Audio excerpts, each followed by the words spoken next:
Friends, in the Information Technology Act, we know the advantages of the digital transactions or internet information, then paperless governance, all these things we discussed. With the advent of technology, even though technology is going to that side, automatically there is the other side of the coin that is known as piracy. You are all well aware of the fact that the digital piracy or the online piracy is it has become a social evil. So first of all, you should know what is piracy. So piracy, it is nothing but illegal duplication of a copyrighted work. Suppose if a writer has got a copyright on a particular novel, if it is copied through internet, it is called piracy. Normally this happens mostly in movies, artistic and literature matters. So here an incident of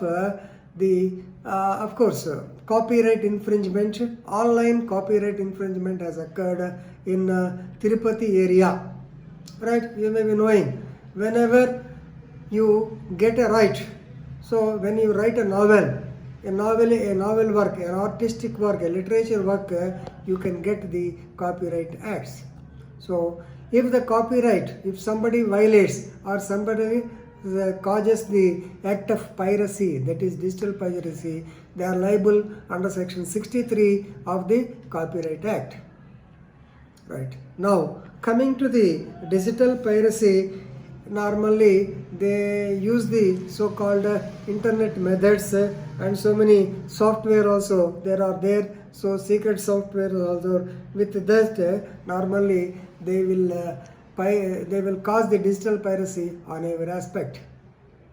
Very recently, on 29th of last month, that is February, March, 29th of March, the legal head of Enadu e-paper by name Mr. V. Ratnakumar, he filed a complaint in Alipuri police station in Tirupati that the e-paper, Enadu e-paper, has been infringed or it is pirated. So digital piracy occurred for the paper. How it happened? Let us now discuss. According to the complaint by V. Ratnakumar, of course the accused are also already known. The accused by name Shiv Shankar Reddy and Madhavi, both of them started a portal in the WhatsApp and also Telegram messenger, stating that if one PAYS pays rupees 50 per month, they will be having access to the Enadu e-paper, Enadu electronic paper. So if you pay 50 rupees, you will get monthly e-papers and you can study without getting the physical access of the paper, because nowadays due to the spread of coronavirus, people are afraid even to look through the paper, that is literally paper, thinking that the coronavirus may spread on them. So it is better, they want to look into the e-paper, and these people started collecting money. So subscription at the rate of 50 rupees. Actually, this came to the notice of the Enadu people on 29th March. Actually, what happened is they themselves, they have released the so-called e-paper through the internet and everybody has got access. A person can download the e-paper for his personal use. But if he uses the same for other purpose, if he uses the same commercially, if he uses the same after taking amount from somebody, it is an infringement of the copyright without permission from the owner. If anybody does anything, copying or doing anything without the knowledge of the owner, then it is nothing but digital piracy. Right? Now coming to the legal aspects. Please remember section 43 of the Information Technology Act.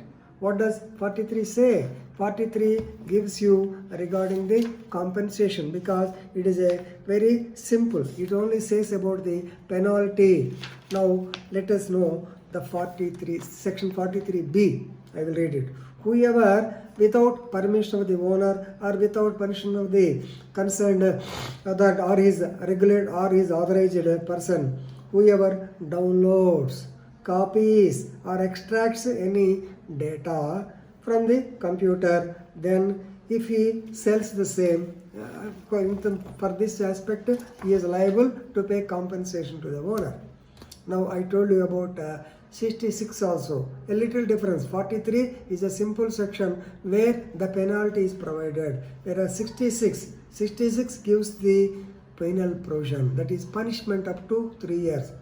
What is the difference between section 43 and section 66? Both of them are same, only two aspects are to be known. Number one, section 24 of the IPC, that is dishonestly.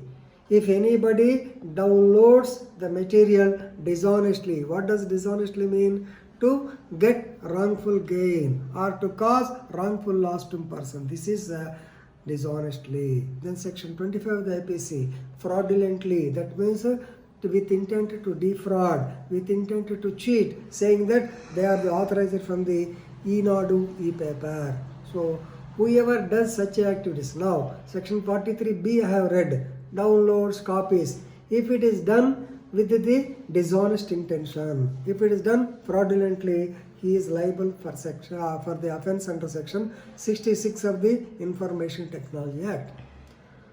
Since the time came, let us know the jurisdiction point also, where you have to report the manner. This is a $1 billion question, but section 75 of the Information Technology Act, it has clearly stated simply to say universal jurisdiction. That means wherever it occurs, even it occurs outside India also, you can report the matter because it is intellectual property, cybercrime which occurs through the internet or the medium of net. So jurisdiction is not a point here. Definitely you can report matter anywhere. Now as regards section 63 of the Copyright Act. 63 of the Copyright Act is only penal section. The other remedies are there. They are all civil remedies. Even 63 gives a punishment for the infringement of copyright. Here, e-nadu paper, definitely they have got copyright over the so-called digital material, and nobody should copy down the same. A person can download the same for his personal use, but he should not use it for a commercial purpose. When you use the same, when you infringe the rights, then he is liable under section 63. The punishment may be extended up to 3 years. But of course, the police, Mr. Subbareddy or somebody, SHO, he registered a case under section 43B and 66, as well as, of course, 63 of the Copyright Act also. But here, as a legal thing, I want to tell you, two more sections are apt here. So in 2012, the Copyright Act has been amended. Section 65A and 65B also came into existence. 65A says, if a person circumvents the copyright of the protected work, circumvent means tracking down or vere darlo tiskelte, then he is liable for 2 years. Section 65B, if any person distributes, if any person sells any work, then he is also liable for punishment up to 2 years. Penal provisions are there in the Copyright Act. Of course, police people might not now come across such sections, so they also can be added, right? Please remember, this is a good case, so you can cite it as an example when writing the digital piracy. So the e-nadu came to know about the same on 29th of March and they reported the matter. They say that such incidents did happen in Hyderabad also. They reported the matter to the cyber crime cell at Hyderabad. Now the case is registered. The persons definitely, since the names are known, they will be arrested. But you see, there are so many, even Geo News, Geo TV, they are ready to deliver the news. So many Magzitter, so many people. If you pay just 5 or 10 rupees, you can get it. Or some channels are giving, some portals are giving free access to the net, the papers, electronic e-papers. So many daily we are studying. Of course, here I want to tell you, please don't be afraid of the newspapers. Newspapers normally we have seen in the so they have been sprayed the so-called anti-virus for the corona, and since the matter is porous, since the papers are porous, definitely you may not be affected with corona. Of course, it is a medical aspect, even though it is better to be told by doctor. Very recently, Dr. Gurwardi also, in reply to the question given by the famous actor Chiranjeevi, he stated that there is no fear that the corona will spread through newspaper. Anyway, so there is a separate part. Now our topic is the legal aspect of digital piracy. So please go through sections 43, particularly section 43B and 66 of the Information Technology Act, together with section 75 of the same, and also section 63 of the Copyright Act and the latest amendments of section 65A and section 65B of the Copyright. This is all regarding the digital piracy, and you can cite an example whenever the question comes. Thank you.